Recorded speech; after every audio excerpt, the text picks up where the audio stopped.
In this connection, it will be interesting to note the talk of the Honorable Railway Minister about the schools, primary schools, higher secondary schools, and high schools for the Indian Railways.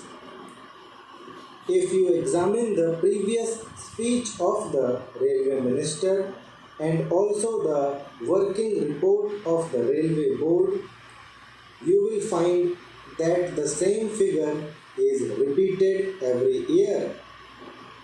I have examined the figures and I find that this year only 16 schools have been added, out of which 13 are primary schools, one is a higher secondary school, and 2 are middle or high schools. Instead of saying that they have been able to provide 13 primary schools or 1 or 2 more high schools or higher secondary schools, the same figures are repeated in the speech.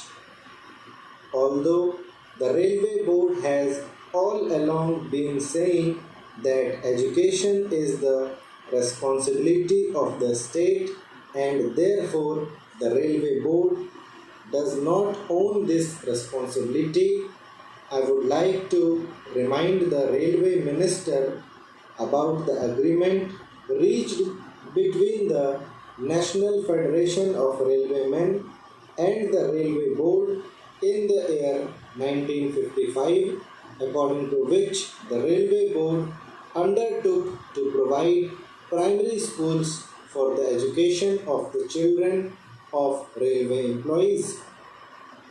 Sir, as I told you earlier, I had to say many things on the floor of this house, but I will conclude with only 1 or 2 more observations.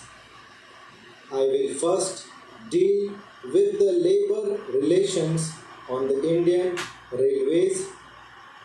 I slightly differ from my honorable friend when he quoted me as saying that the permanent negotiating machinery has completely failed. It is a fact that this machinery is not functioning satisfactorily. At certain places it has failed. There is no doubt about it. But I would say in this house, most frankly, that at the board's level, this machinery has been working successfully.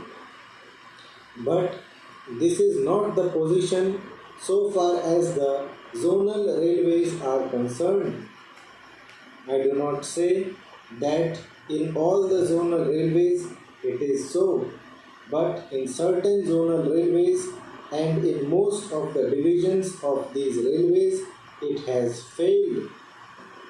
I was expecting that the railway minister would examine the working of this machinery in all the railways.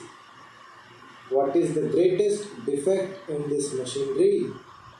This machinery suffers to the extent that at the board level, if there is difference of opinion between the railway board and the railway labor, no arbitration machinery is provided to settle the disputes.